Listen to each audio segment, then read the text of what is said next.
নমস্কাৰ, মই অমৃতা। 6 ডিচেম্বৰত ছবিগৃহলৈ আহি আছে অচিন্ত শংকৰৰ পৰিচালনাৰে নমন ষ্টুডিঅ' ৱৰ্কছ আৰু ইছ্যু প্ৰডাকশ্যনৰ বেনাৰত এখন নতুন অসমীয়া ছবি প্ৰতিঘাত। প্ৰতিঘাতত আমাৰ লগত আছে সন্মানীয় বিষ্ণু খাৰঘৰীয়া ছাৰ, জলি লস্কৰ বাইদেউ, দেৱজিৎ মজুমদাৰ, হিৰণ্য ডেকা আৰু আমাৰ লগত আছে পদ্মৰা গোস্বামী, দিগন্ত হাজৰিকা, আইমী বৰুৱা আৰু বহু শিল্পী আছে। আৰু লগতে আমাৰ লগত আছে কণমানি আশ্ৰমিকা শইকীয়া। গতিকে আমি সকলোৱে এটা পৃথক কাহিনী আপোনালোকৰ মাজলৈ লৈ আহিবলৈ চেষ্টা কৰিছোঁ, এটা ছ'চিয়েল মেছেজ দিবলৈ চেষ্টা কৰিছোঁ আমি ছবিখনৰ জৰিয়তে।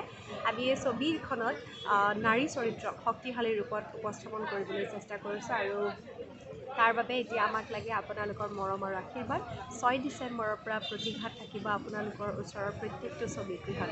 গতিকে আশা কৰোঁ 6 ডিচেম্বৰৰ পৰা আপোনালোকক লগ পাম। আৰু বিভিন্ন প্ৰচাৰ কাৰ্যসূচী চলি আছে এতিয়া, যিহেতু কেইদিনমান বাকী মাত্ৰ। আজি আমি উপস্থিত আছোঁ তেজপুৰৰ 2টা ঠাইত প্ৰমোশ্যন কৰাৰ পাছত এতিয়া আমি আৰম্ভ কৰিবলৈ লৈছোঁ এটা বাইক ৰেলী। কাৰণ প্ৰমোশ্যনৰ বেলেগ বেলেগ কৌশল অৱলম্বন কৰিব লাগিব। গতিকে আমি বিভিন্ন জিলাত বাইক ৰেলী কৰিব বিচাৰিছোঁ ছবিৰ প্ৰমোশ্যনৰ বাবে। আৰু এতিয়া আমি ইয়াৰ পৰা তেজপুৰত বাইক ৰেলী ষ্টাৰ্ট কৰিম। Thank you ma'am.